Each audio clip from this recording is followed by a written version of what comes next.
নতুন সাব ভ্যারিয়েন্টের চোখ রাঙানিতে দেশে ফের মাথাচাড়া দিয়ে উঠছে মহামারী করোনা ভাইরাস।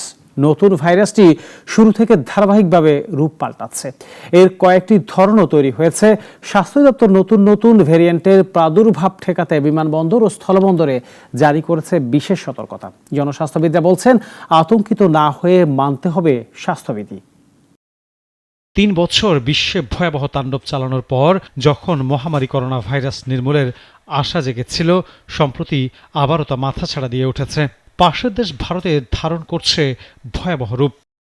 গত ২ সপ্তাহ ধরে দেশেও নতুন করে করোনা শনাক্তের হার বাড়ছে।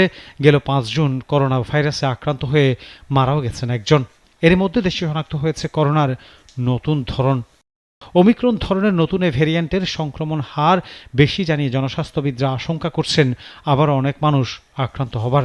তবে এখনই আতঙ্কিত না হয়ে সচেতন হওয়ার পরামর্শও তাদের। এখানে দুটো ঝুঁকি আছে এই ভেরিয়েন্ট থেকে। একটা হলো এই ভেরিয়েন্টটা আগের ভেরিয়েন্টের চেয়ে বেশি ছড়াচ্ছে এক, আর ২ নম্বর হলো যে আগে আমাদের যে টিকা নেওয়া আছে বা যাদের কোভিড সংক্রমণ হয়েছে তার ফলে যে তাদের প্রোটেকশনটা সেইটা এটাকে আটকাতে পারছে না। স্বাস্থ্য অধিদপ্তরকে এখনই পদক্ষেপ নেওয়ার আহ্বানও জানান জনস্বাস্থ্যবিদরা। ২ ধরনের প্রস্তুতির কথা আমি বলতে চাই।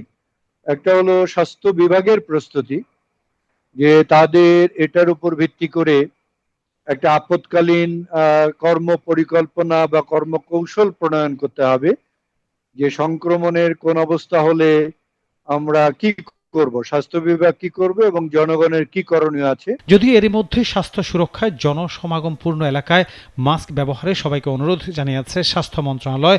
বিশেষ করে বয়স্ক এবং অসুস্থ ব্যক্তিদের ভিড়যুক্ত স্থান এড়িয়ে চলার পরামর্শ দেওয়া হয়েছে। এছাড়া দেশের বিভিন্ন স্থল, নৌ, বিমানবন্দরসমূহে হেলথ স্ক্রিনিং এবং দেশের প্রবেশ পথসমূহে থার্মাল স্ক্যানের মাধ্যমে নন টাচ টেকনিকে তাপমাত্রা নির্ণয় করা সহ সতর্ক থাকার নির্দেশনাও দেওয়া হয়েছে। আনোয়ার হোসেন, নাগরিক, ঢাকা। ওয়ালটন আবারও মিলিনিয়ার অফারে ওয়ালটন ফ্রিজ কিনে আপনিও হয়ে যেতে পারেন মিলিয়নিয়ার।